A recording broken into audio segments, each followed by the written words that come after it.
name is Captain Joshua Mantz, and I've been in the military for 5 years. I was deployed to Iraq from October of 2006 to January of 2008. It was the most pivotal time in the Iraq War.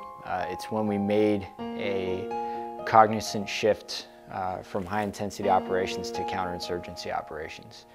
Our responsibility was to win the hearts and minds of the local population. Josh was injured in Solder City. He and his platoon sergeant were standing side by side, and a bullet ricocheted through that staff sergeant and into Josh Mantz's leg. And so that's really the core of what happened in that incident, where one soldier was lost, but Josh was able to survive. Because the bullet hit me, I had the luxury of getting medevaced all the way back to Walter Reed Army Medical Center. Every single step of that medevac process, from my 19-year-old medic on the ground to the brigade surgeon who continued to work on me for 15 straight minutes after I was flatlined. And it goes on. The point that I'm getting at here is our physically wounded soldiers have streamlined access to the best medical care in the world. And because of that, when I was at Walter Reed, I had clinical psychologists walking into my room about every 4 hours, simply trying to get me to talk about what happened. And they try to pull a little bit more out of me each day. And what that did, it was preventative medicine. It's a basic principle of psychology. The earlier and more often you talk about a traumatic experience, the faster you will recover from it. So by the time I became an outpatient, which is about a month later, I had no PTSD issues from this whatsoever, nothing. But what about my soldiers in Iraq? My concern is for the soldiers who are not physically wounded, but still suffer from the emotional consequences of war. It's not just those with the visible wounds. It's everybody else in that small unit that was a part of that action, that's a part of that soldier's life, that are affected as well. We have critical stress debriefing teams.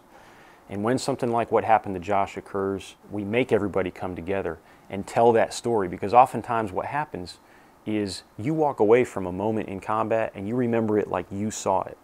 But when you come together as a team and someone mediates the story and helps you put it all together, you learn the rest of the story, and it makes it easier to balance what really happened, what your role was in it, what you were and were not responsible for, and you don't go away from that moment and create your own story in your mind and go on feeling guilty or anxious or otherwise. And that doesn't have to end right there. That kind of help, that kind of group discussion, group therapy or otherwise, can facilitate the ability for a soldier to come back from a combat trauma at any time. Reach out to those teammates and reach out to those networks of providers that we're given. I think it takes real strength and courage to just raise your hand if you need help. And what we need to do, what I need to do as a senior leader, is to make sure that, when they do that, that we can follow through and take care of their emotional needs.